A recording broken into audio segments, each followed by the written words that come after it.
bonjour. Michel Noguet, je suis le vice-président de la NPI, donc la société savante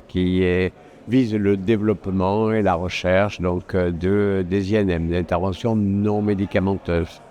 Pour ma part, je suis particulièrement chargé de l'administration générale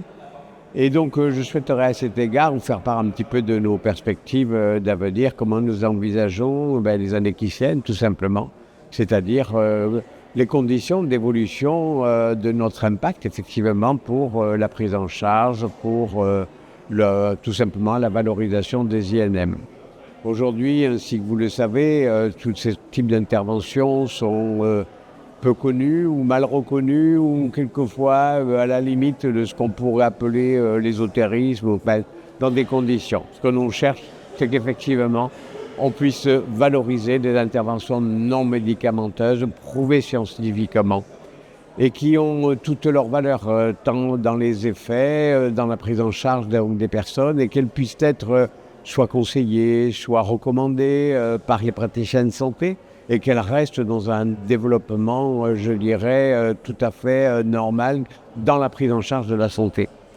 Et pour cela, on a créé un référentiel dit des INM où on pourra trouver, où on trouve déjà un certain nombre d'interventions non médicamenteuses, parfaitement, encore une fois, reconnues sur le plan scientifique et des effets. Et ce référentiel devra servir de support de base pour éventuellement des prises en charge ultérieures que l'on peut espérer par ce qu'on appelle les organismes complémentaires en matière d'assurance maladie, les mutuelles et autres organismes, et puis pourquoi pas même par l'assurance maladie. C'est en ce sens qu'on souhaite accélérer notre développement pour que demain, toute personne puisse, d'une part sur le référentiel des INM qui est consultable par tout le grand public, on puisse y trouver les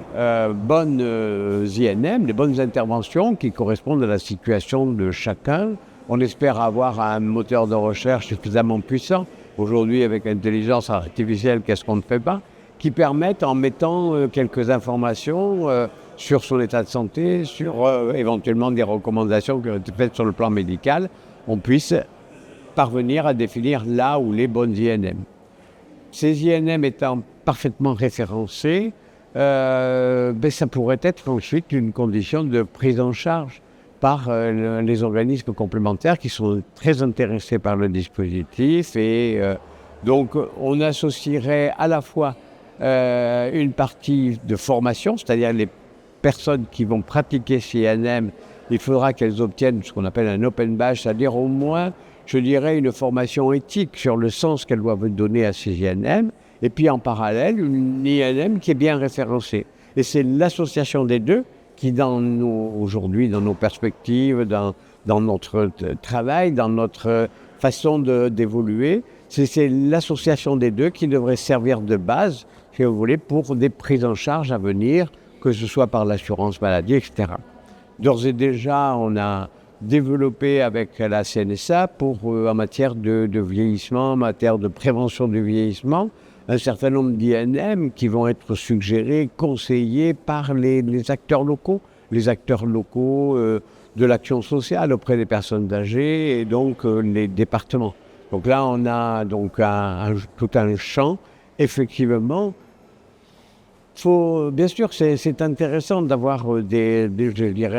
pratiques qui vont un petit peu conforter la vie de tous les jours des personnes âgées, mais il faut aussi qu'elles aient un véritable sens en matière de prévention, qu'elles puissent être relativement structurées, qu'on puisse avoir des